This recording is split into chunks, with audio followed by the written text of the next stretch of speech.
Olá, boa noite. Sejam todas e todos muito bem-vindos ao nosso bate-papo semanal. Hoje vamos trabalhar o ressentimento, né? Esqueci de colocar o microfone, só um minuto.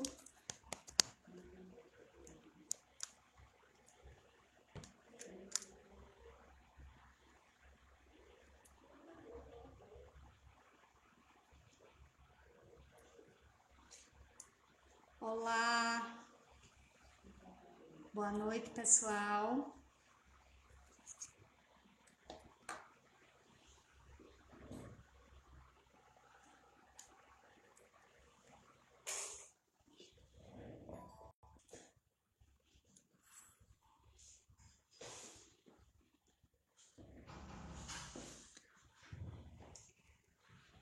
Vamos lá trabalhar o nosso ressentimento. Quem de nós não tem cicatrizes, né? Não tem marcas no corpo e na alma?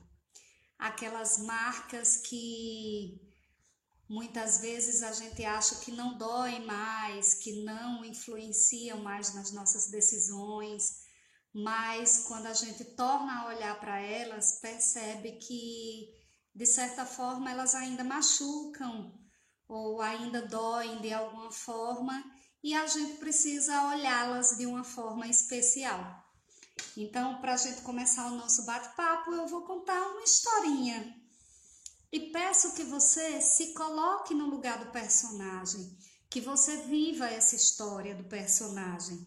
Independente, né, se você seja homem ou mulher, que quando eu colocar a situação, você se coloca no lugar do personagem, né? Sem sexo, sem distinção. Então vamos lá. É a história do Petrúcio. O Petrúcio era um homem muito feliz. Ele vivia em harmonia com a sua esposa, seu filho, casou com a mulher que amou desde adolescente, namoraram, construíram um lar, casaram, construíram uma casa. Petrúcio era verdadeiramente feliz. Ele tinha os problemas corriqueiros do dia a dia, mas nada disso afetava, porque eram coisas comuns. Alguns dias uma dívida, outros dias um problema corriqueiro de saúde, outros dias um reparo na casa, mas nada muito sério. E eles levavam uma vida verdadeiramente feliz. Petrúcio tinha um emprego e trabalhava muito, tinha muitos amigos, era um homem muito respeitado. Mas os amigos de Petrúcio, quando ele chegava nos lugares, começaram com alguns risinhos, alguns olhares diferentes e algumas piadinhas. E começaram a dizer: como que ele não enxerga? Mas está tão visível, está na cara dele e ele não quer enxergar. E Petrúcio começou a se questionar: o que será que está acontecendo? Até que um dos amigos veio até ele e contou que ele estava sendo traído com o chefe dele do trabalho. E aí Petrúcio, sem acreditar, porque confiava muito na mulher que ele amava, chega no trabalho e pergunta ao patrão. E acaba descobrindo que é verdade a traição. E o patrão diz que eles estão apaixonados e que, na verdade, o único motivo de Petrúcio continuar naquela empresa era porque o chefe amava a esposa dele. Então, já que agora ele já sabia de tudo, não tinha por que ele ser funcionário daquela empresa. Então, no mesmo dia, Petrúcio perdeu a honra, a dignidade e o seu emprego. Ao voltar para casa, Petrúcio pergunta à mulher, que diz que há muito não gostava dele, que estava apaixonada pelo seu chefe, pelo dono da empresa e que não tinha mais motivos para eles continuarem juntos. Então, arrasado, com uma dor muito grande, Petrúcio pega alguns pertences e sai sem rumo e sem destino. E começa a viver nas ruas. Passaram dias, passaram meses, passaram anos e aquela dor de Petrúcio só aumentava. Ele começou a contar, a fazer um filme na sua mente. Quando ele encostava em algum lugar a cabeça para descansar, para tirar um cochilo, aquele filme vinha à sua mente com riqueza de detalhes. Ele conseguia sentir as mesmas sensações daquele dia. Ele conseguia ver o olhar de repúdio, de repulsa, de raiva. Ele conseguia ouvir as zombarias, as pessoas, né, tirando onda, tirando sarro dele. E Petrúcio ia revivendo aquela história, ia remoendo, ia ruminando aquela história. Olá! Gente do céu, minha conexão caiu e só agora voltou. Acho que passou uns 2 minutos aqui. Quero saber quem está aí ao vivo comigo, dá um oi.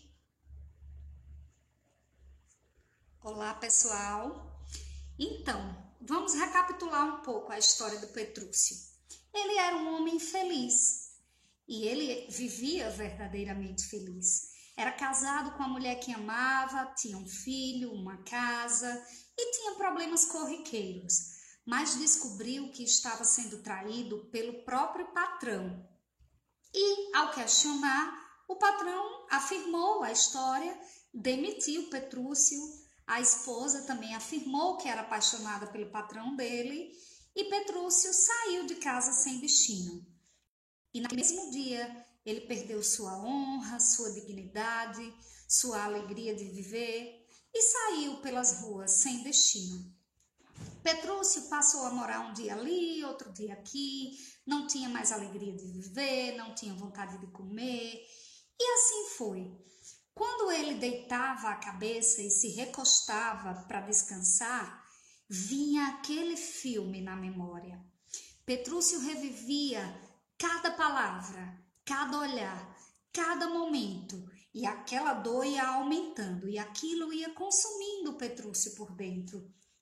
E ele ouvia os diálogos, ele sentia aquela sensação de raiva por dentro, ruminando, né, atacando, invadindo o seu coração, a sua mente.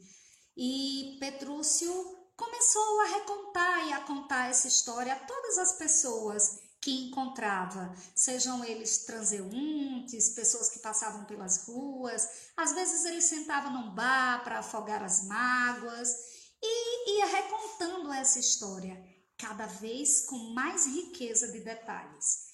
E todas as vezes que ele recontava, ele lembrava de algo diferente e ia adicionando recursos para aquele momento. Certo dia, um cachorrinho que também vagava na rua começou a acompanhar Petrúcio e até o cachorro já era um espectador, já sabia daquele filme de cor, como tudo acontecia. E os dias foram passando, o tempo foi passando e certo dia Petrúcio tropeçou em um objeto. E o objeto estava tão sujo, tão velho, ele pegou no carrinho um pano para limpar e quando começou a limpar aquele objeto antigo, saiu de dentro um gênio. E o gênio disse: amo, o senhor tem direito a um pedido. Petrúcio ficou assustado. Como assim? Não são 3 pedidos? O gênio, já irritado, disse: não sei, só vou te conceder um pedido. Talvez por eu estar muito tempo trancado aqui dentro, ninguém me encontrava, o senhor tem direito a um pedido. Pense com bastante atenção, porque eu posso te conceder tudo o que o senhor quiser. Paz, saúde, riqueza, muito dinheiro, um amor, tudo o que quiser. E Petrúcio perguntou: nossa, tão fácil assim, sem nenhuma condição? E o gênio respondeu: na verdade, há sim uma condição. Eu posso te ofertar qualquer coisa. No entanto, aquilo que eu te ofertar, o seu pior inimigo vai receber em dobro. Petrúcio ficou assustado, irritado. Como assim? Agora que eu tenho a oportunidade de refazer a minha vida, vou ter que dar em dobro ao meu ex-patrão o que eu pedi para mim? Ele falou: se ele é o teu pior inimigo, sim, ele receberá em dobro. E me tira uma dúvida, ele vai saber que foi eu que estou ofertando isso daí? O gênio: sim, as cláusulas são muito claras. Aqui entre os gênios não há nada escondido. Ele saberá que foi você que mandou esse presente para ele. E Petrúcio pensou, pensou, e não lhe vinha nada na cabeça, pois aquele homem roubara a sua dignidade, aquele homem roubara a sua paz, aquele homem tirou a sua alegria, a sua paz. E como ele poderia dar algo de bom para ele? Roubar a sua esposa tão querida, tão amada. E ele começou a pensar: eu trabalhei tanto para aquele homem, fiz ele enricar cada vez mais, e como eu posso querer algo que seja benéfico para mim, que vai enricá-lo 2 vezes mais? Isso não é justo, isso não é justo. E ele pediu ao gênio um tempo para pensar. O gênio, compadecido com a sua posição de vítima, te concedeu 24 horas para pensar no desejo. E Petrúcio não dormiu aquela noite. Passou o tempo inteiro remoendo, imaginando. Chegou a pensar que ele podia pedir riqueza e que o patrão seria 2 vezes mais rico, mas ele iria para outro país, outra cidade, e recomeçaria sua vida sem ninguém saber a vergonha que ele passou. Passadas 24 horas, o gênio aparece e, sem dúvida nenhuma, sabendo que era a decisão mais importante da sua vida, Petrúcio perguntou: tem certeza que o que eu pedi será dado em dobro ao meu pior inimigo? E o gênio: sim, nós já esclarecemos isso ontem. E sem dúvida alguma, Petrúcio falou: eu quero que o senhor me arranque um olho. E então, você, no lugar do Petrúcio, o que pediria ao gênio? Já imaginou aquela pessoa que tanto te feriu, aquela pessoa que te humilhou, que te maltratou, que te fez sangrar, que te fez chorar, que te humilhou, que te deixou arrasado, sem força, sem chão, talvez com alguma doença emocional? O que você pediria ao gênio? Então, eu vou deixar para vocês refletirem, pois hoje nós vamos falar sobre ressentimento. E, na verdade, o que é ressentimento? O prefixo re, ele traz uma ideia de repetição. Então, ressentir é sentir novamente, é viver esse ciclo entre a mágoa, que gera ressentimento, e o ressentimento que gera mágoa, e a mágoa que gera o ressentimento. Então, quando a gente ressente, na verdade, a gente tem algo que nos incomoda, algo que nos levou a esse sofrimento psíquico, emocional, e a gente fica revivendo esta cena, este momento, várias vezes na nossa mente, recontando essa história com riqueza de detalhes, né?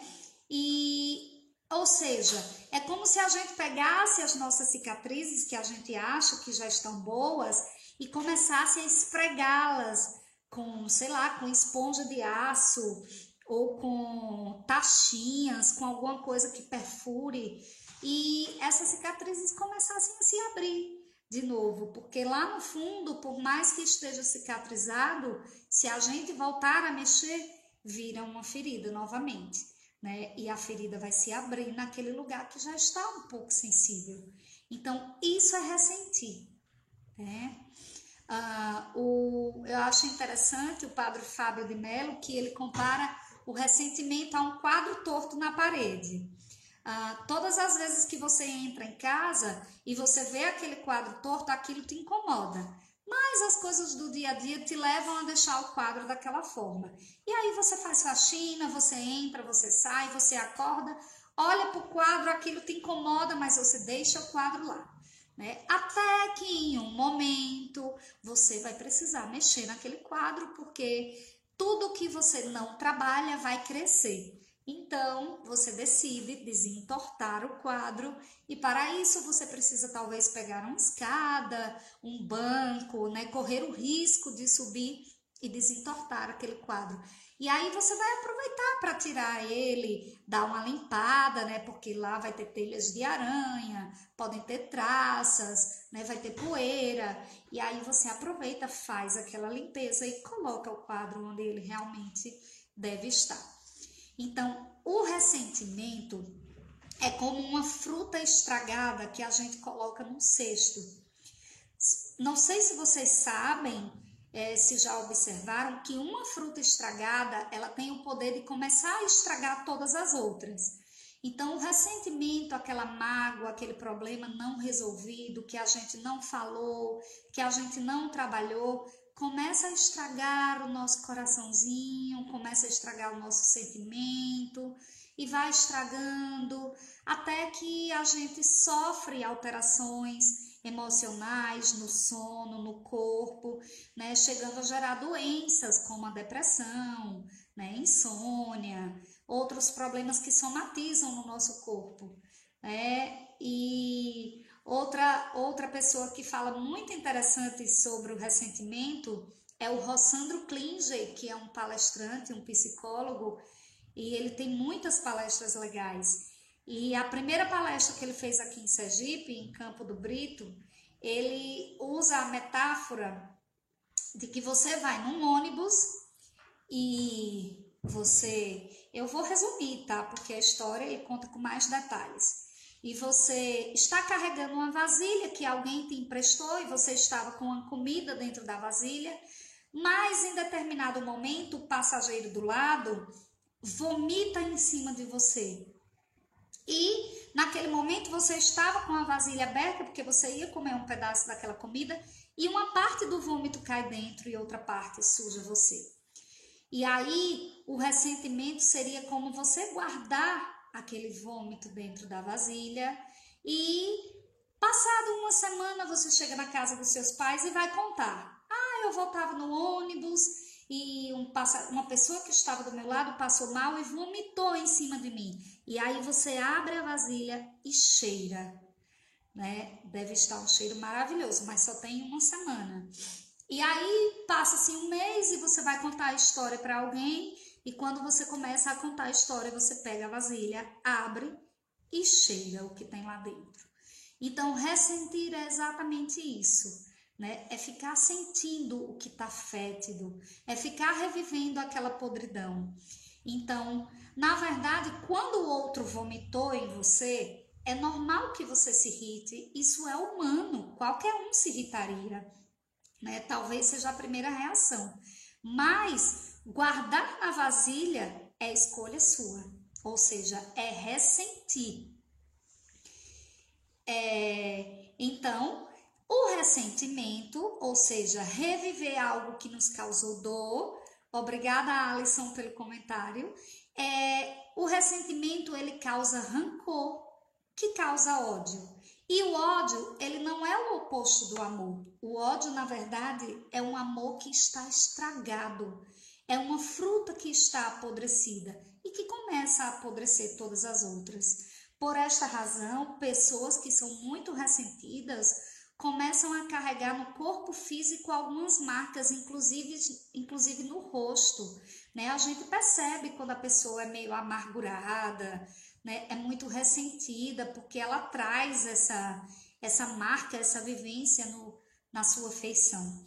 Então, vamos buscar nos libertar desses ressentimentos, trabalhando essas memórias, trabalhando essas coisas que nos machucaram, porque como eu falei no início, todos nós temos algo que nos machucou, todos nós temos uma história de dor, de sofrimento, todos nós carregamos uma mágoa que não é bom e que a gente precisa trabalhar. E como trabalhar isso, né? A primeira coisa que eu quero dizer a vocês é que não existe um manual de instrução.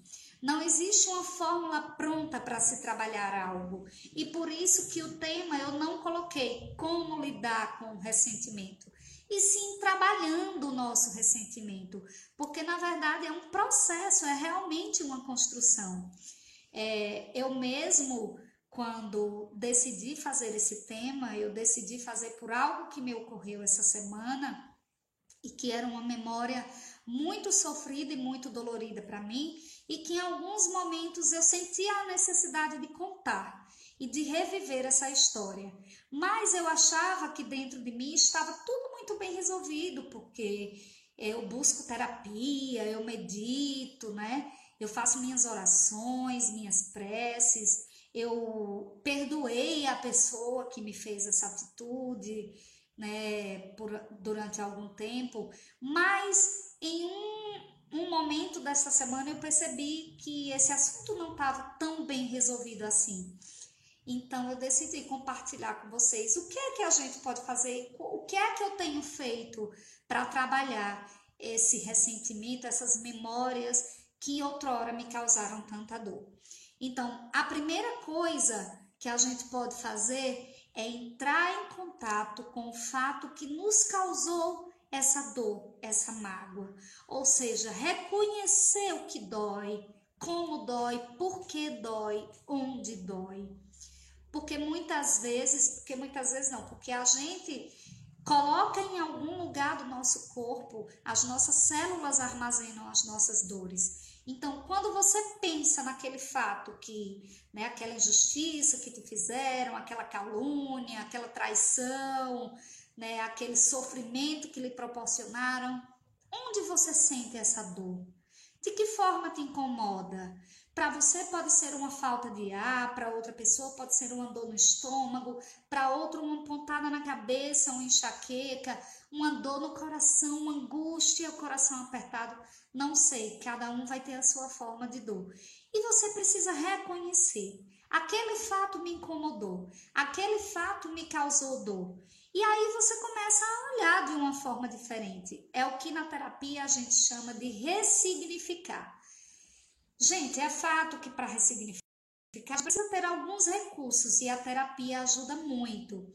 Não significa dizer que você precisa fazer uma terapia frequente, mas você pode trabalhar esse fato que tanto te incomodou de várias formas, em várias terapias, com meditações no YouTube, né, fazendo uma vivência que seja uma imersão, né, ou com algumas sessões, ou até com uma única sessão que você decida trabalhar aquele fato em específico. Então, como eu já faço terapia há um tempo e eu trabalho muito essa questão porque foi um fato que foi prolongado, não foi um fato só, então foram vários fatos que me trouxeram essa mágoa e eu ressenti durante muito tempo, então eu uso várias técnicas. Então, como eu falei, é um caminho, né? É algo que a gente precisa trabalhar. Uma pessoa me comentou hoje de manhã no privado, dizendo assim: eu tento me libertar, mas não é fácil. E aí eu disse à pessoa: ninguém disse que seria fácil, mas é completamente possível. E se eu me libertei, você também pode se libertar. Então, uma das coisas importantes a fazer é terapia, né? Terapia é algo que vai mexer com o teu emocional, vai mexer lá no iceberg, sabe aquele iceberg? Que a pontinha tá para fora da onda, mas lá dentro tá um pedação que pode afundar o navio, que afundou o Titanic, que era um navio inafundável. Então a gente precisa mexer no iceberg e a terapia vai fazer isso. Vai ressignificar a tua dor, vai ressignificar, né, a tua traição, o teu momento, aquilo que você sentiu.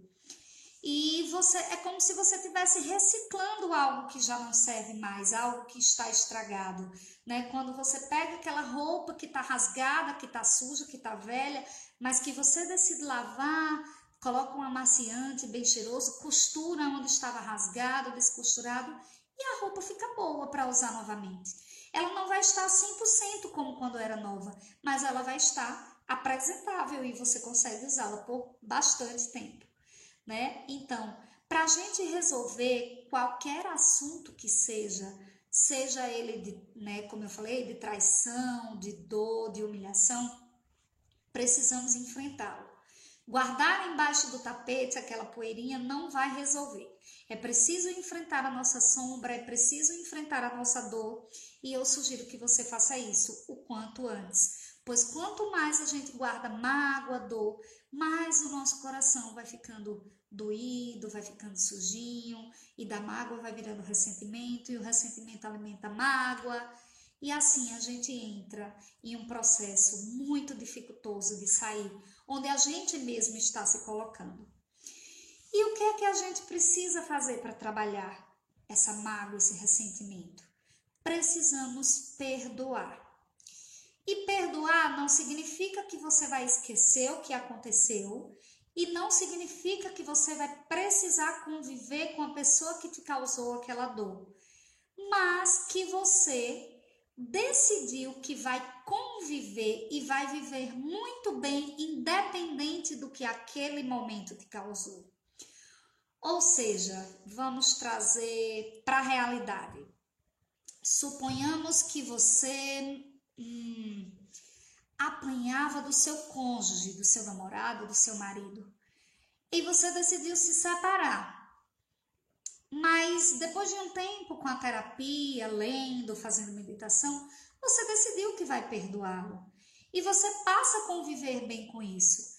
Não significa que você terá que voltar para este relacionamento ou que você terá que conviver com aquela pessoa, mas que você decidiu seguir em frente, que você está pronta para novos relacionamentos ou pronto, e que você deseja o bem dessa pessoa. Eu acho até interessante, eu comento com algumas pessoas mais próximas, que é melhor você nem querer saber da vida do outro, sabe? Daquele outro que te causou mal, porque em algum momento você pode até se sentir feliz quando ele ou ela cair, quando ele ou ela, sabe, levar aquele tapa na cara que a vida dá, e você pode dizer, massa, está pagando o que me fez, né? Então, na verdade, eu, Michele, prefiro nem saber, sabe? Prefiro orar por aquela criatura, aquele ser humano, uma pessoa, e pedir a Deus que coloque os melhores recursos na minha vida para que eu siga a minha vida sem que aquele fato seja revivido de uma forma negativa. Claro que em alguns momentos eu vou usar aquele aprendizado, talvez para ensinar alguém, talvez para nunca mais passar por aquele sofrimento que eu passei, mas não mais para reviver de uma forma negativa, não mais para sentir dor, porque a nossa mente ela é criativa. E o que a gente imagina, né, quando a gente revive, tem a mesma força, o mesmo poder, causa as mesmas sensações que aquele momento nos causou. Então, por isso que não é proveitoso de forma alguma ressentir aquela dor, tá? Outra dica que eu dou é não leve para o lado pessoal, porque não existem culpados. Se aquela pessoa te fez algo que te fez se sentir mal, que te causou algum mal, de certa forma você também causou um mal para ela, porque o outro é o nosso espelho e a gente só atrai aquilo que a gente merece. Então, por muito tempo, antes de começar a estudar a fundo terapia, antes de entender que o outro é o meu espelho, eu me questionei por longos anos. Por que comigo? E me colocava naquela posição de vítima, né, e me vitimizava e cheguei a brigar com Deus e achava que era injustiça divina. Por que eu tinha que passar por aquilo? Eu me sentia tão boa, uma pessoa tão agradável, que desejava o bem, que fazia o bem, mas eu sofria. E por que será que eu atraí esse sofrimento para mim? Então, na verdade, gente, o outro é o nosso espelho. Ele vem para nos ensinar, ele vem para acrescentar. E é uma decisão única e exclusivamente nossa permanecer naquela situação. Ou passar, subir o degrau dessa escada da evolução. Então, não significa dizer que se você atraiu algo para você que é negativo, você precisa permanecer naquele degrau. Você pode subir o degrau ou de repente você pode até descer alguns degraus para depois subir com mais força, né? Mas a escolha de permanecer ali é única e exclusivamente sua. Eu tenho certeza que, independente do que você esteja passando, há milhares e infinitas saídas para o teu problema. Há inúmeras soluções para o que você esteja passando. Você precisa tomar a decisão certa e você precisa fazer as escolhas certas e procurar as pessoas certas. Tenho certeza que você vai solucionar o seu problema. E outra coisa que a gente pode fazer para aliviar e, para soltar esse ressentimento, essa mágoa, é chorar. Eu, Michele, já fui muito chorona, hoje eu sou um pouco menos, mas eu amo chorar. E eu não sabia que cientificamente chorar é tão bom, mas aí com a terapia eu comecei a pesquisar e descobri que o choro é muito proveitoso para nós. Primeiro, ele nos traz um equilíbrio emocional. Chorar alivia dores emocionais que remédio não alivia. Sorrir é muito bom, mas sorrir não alivia a dor que o choro alivia. Então, gente, vamos nos permitir chorar mais, vamos ser mais humanos, vamos nos aceitar como somos. Vamos olhar as nossas cicatrizes com dignidade. Por que ter vergonha delas? Todos nós temos cicatrizes, todos nós carregamos dores. Então, as tuas cicatrizes é que fazem você ser quem você é. Olhe para elas com amor, dê outro significado para elas, tá? Vamos aproveitar, gente, chorar mais, limpar os olhos. Chorar é antibacteriano, chorar produz hormônios que nos trazem um sono mais agradável, nos fazem respirar melhor. Sabe quando você chora que coloca toda aquela secreção que estava aqui armazenada, toda aquela dor você coloca para fora? E você depois, sem saber por quê, você começa até a dar um sorrisinho e a se sentir mais leve. Parece que tirou um peso de cima dos seus ombros, das suas costas, de você, restaura o seu equilíbrio. Então, gente, na verdade é isso.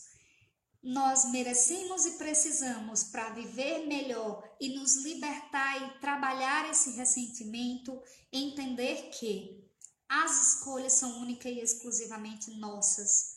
Então, gente, se você está recriando esse filme com riqueza de detalhes, comece a criar um filme bom.